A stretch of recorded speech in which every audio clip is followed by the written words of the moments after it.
Gusty winds, a big concern today. Not so much here in Kern County, but to our south.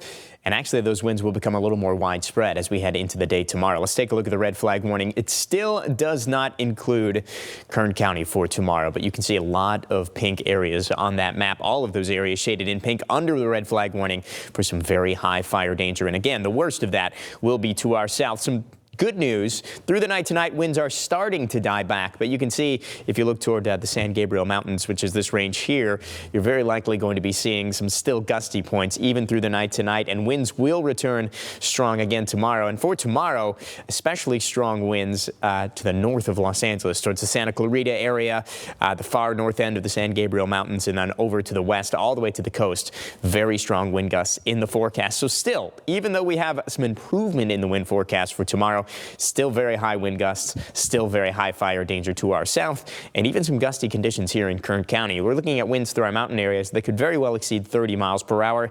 And I think even right at the base of the south end of the valley, we could see some gusty winds up to 20 miles per hour. I don't think valley winds are going to be a big concern for us, but with a little bit of an east wind in the forecast, temperatures are likely going to be a little bit warmer into tomorrow afternoon.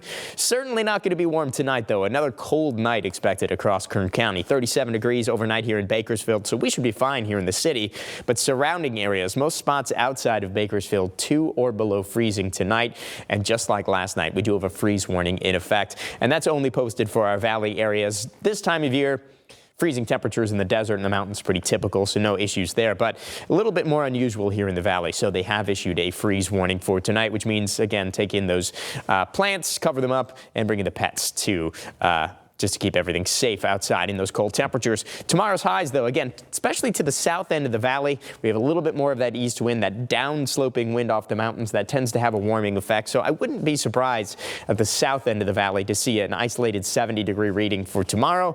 A little bit cooler, though, through our mountain areas and over into the desert. 7-day forecast, besides the gusty winds and the fire danger, pretty tame here for the next week for us here in Kern County. Tomorrow, as you head out the door, definitely on the chilly side, right around 40 degrees, but air quality is not a concern, hardly a cloud in the sky. Temperature by the afternoon actually really nice and comfortable.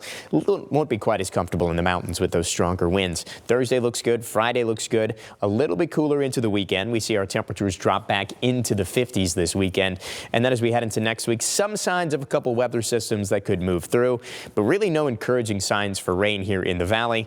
Mountain areas, we do have a little bit of rain in the forecast as we head into the weekend. That's going to keep temperatures a bit cooler too. We go down to high temperatures in the lower 50s for the KRV and into the 40s for Tehachapi and Fraser Park.